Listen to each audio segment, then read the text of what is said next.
Didier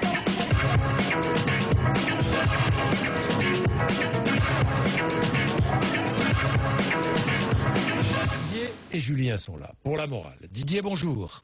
Bonjour, monsieur Bourdin. Vous êtes dans les Bouches-du-Rhône, mon cher Didier, conducteur routier, c'est cela. Et Julien est là aussi, responsable commercial dans le Val d'Oise. Bonjour, Julien. Bonjour Jean-Jacques Bourdin, comment allez-vous? Mais ça va très bien. La morale à l'école qu'on va, réapprendre. Moi, je me méfie, réapprendre. L'instruction civique, c'est pas tout à fait pareil, remarquez, mais l'instruction civique a continué à être enseignée. Jusque-là.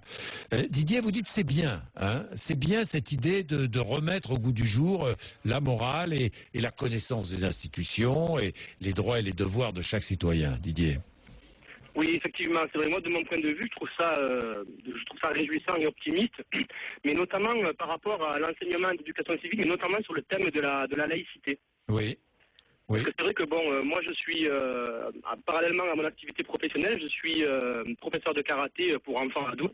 Oui. Et c'est vrai que je constate qu'il y a beaucoup de jeunes qui ont une méconnaissance de la laïcité. Alors pour moi, c'est encore pire que l'ignorance, parce qu'à la limite, quand on ignore quelque chose, on apprend et on a les acquis.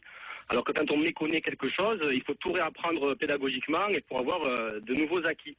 Et c'est vrai que par rapport à la laïcité, il y a beaucoup de jeunes que je constate qu'ils ont une perception fausse de la laïcité à deux versions. C'est-à-dire qu'il y a des jeunes qui ont une version laïque, on va dire à l'anglo-saxonne, c'est-à-dire que tout le monde a le droit de tout faire dans la rue. Et d'autres ont une perception, je dirais, plutôt laïcarde. C'est-à-dire que, limite, on n'a pas le droit de prononcer le nom de Dieu à la cour de récréation, par exemple. Et donc, je suis optimiste pour la suite, dans le sens où je connais des professeurs de lycée ou de collège ou d'école primaire, voire même je connais certaines personnes qui sont en formation pour devenir professeurs, qui ont une parfaite maîtrise de la laïcité, c'est-à-dire qu'ils ont compris que la laïcité, c'est la loi qui garantit le libre exercice de la foi, aussi longtemps que la foi ne prétend pas dicter la loi. Et donc, je suis optimiste parce que, de mon point de vue, s'ils enseignent ça pédagogiquement aux enfants, aux futures générations, je pense que sur du long terme, ça aboutira à une évolution pédagogique par rapport à la lutte de toute forme de communautarisme. Et donc, pour moi, je vois ça comme quelque chose de bien. Oui, je comprends. Oui, ça comme Julien, vous êtes d'accord? Oui, sur le principe, à ceci près que effectivement la laïcité, c'est plutôt du domaine de l'instruction civique, puisque ça fait partie des éléments essentiels et fondamentaux de notre Constitution.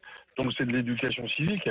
La morale fait plus appel, un peu, c'est ce que je disais à votre collaborateur tout à l'heure, c'est-à-dire aux règles de bien vivre ensemble ou de bien vivre individuellement et collectivement. C'est-à-dire, tu ne voleras pas, tu n'agresses pas ton petit copain parce que t'es pas d'accord avec lui, tu lui mets pas une claque. Et ça, ce que je disais tout à l'heure quand vous interviewiez, je crois que c'était la directrice générale de l'enseignement, je crois. Tout à fait, vous avez raison, la directrice générale de l'enseignement. Ouais. Vous évoquiez le temps consacré à la morale. Moi, j'ai souvenir que j'étais enfant à l'école primaire. Oui. Tous les matins, au début, il y avait la phrase de morale. Tu ne mentiras point, etc. Qui sont des règles de bon sens. Alors, certains vont dire, oui, mais ça fait appel un peu à la religion. Et je fais le lien avec ce que disait Denis à l'instant. C'est-à-dire, oui, c'est des commandements qui permettent effectivement à tous les individus de vivre ensemble. C'est-à-dire d'intégrer, d'accepter, de faire jouer leur liberté individuelle, qu'elle soit de conscience ou pas de conscience, mais au sens très général du terme, mais aussi de prendre en compte aussi la liberté des autres, et c'est ce qui s'est perdu. Et je crois que dans l'enseignement, c'est ces règles fondamentales que nous enseignons à tous les enfants, à nos enfants, nous avons tous des enfants, on leur dit ça, et ce qu'on fait, on leur fait la morale, vous savez, on dit, ah oui, on fait la morale aux enfants, c'est le rôle des parents, mais ça doit être complété aussi à l'extérieur, dans la dans la société, c'est-à-dire que il faut aussi que ce soit intégré à la cour de récréation. C'est pas un lieu de combat où tout est permis et à la maison il y aurait des choses qui seraient interdites et d'autres autorisées. Et donc moi j'estime que c'est absolument indispensable de faire venir la morale, de réintégrer ces principes, de les inculquer aux enfants et de leur faire comprendre que c'est applicable dans tous les cas. Dans tous les cas, et ensuite, effectivement, pour reprendre ce que disait Denis, effectivement, le mettre en parallèle aussi, d'enseigner l'enseignement, l'instruction civique. Enfin, nous, toute ma génération, la vôtre aussi, certainement, M. Bourdin. Évidemment. on a tous été éduqués, instruits avec ces fondamentaux. Oui, complètement.